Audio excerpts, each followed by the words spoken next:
the COVID-19 pandemic broke out in Kenya mid-March last year, 28-year-old Asha Jafar has constantly been working to help the less fortunate. She undertakes a food drive in Kibra through a community-based organization which offers assistance to those who cannot support themselves. We started the Kibra food drive last year na ilikuwa a response towards COVID. Immediately COVID ilihit Nairobi, tulipata watu wengi Kibra hawakuwa na jinsi ya kupata chakula. Sasa we were fundraising to kind of help them stay in the house and also sustain themselves.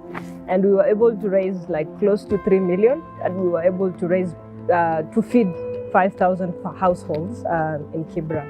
And we started in March 2020, and we are still doing it up to now. Over 5,000 families have benefited from the food drive program, and it's Asha's hope that more and more well-wishers will come and offer a helping hand in keeping the food program running. We have been able to give food to 5,000 households in Kibra, households that lost their jobs during COVID.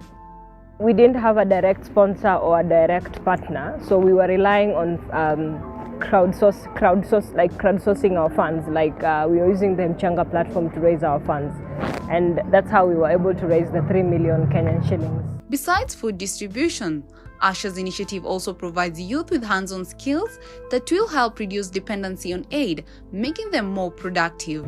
I think the long-term solution for our food drive is to make sure that we have a food bank at the end of the day, and if another crisis hits and COVID is not going anywhere, we keep having waves after waves.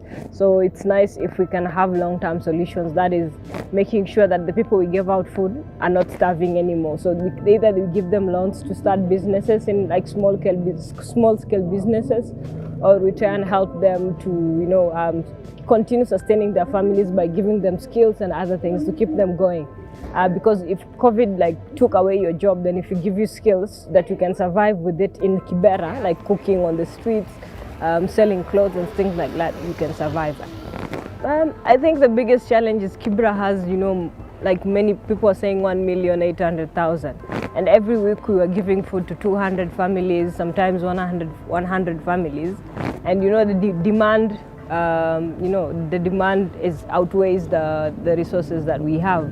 I'd say the other challenge is the finance. Someone might think 3 million is a lot of money, but 3 million was only able to feed 5,000 households. So I'd say that's the biggest challenge. We don't have a direct sponsor, we don't have direct funding.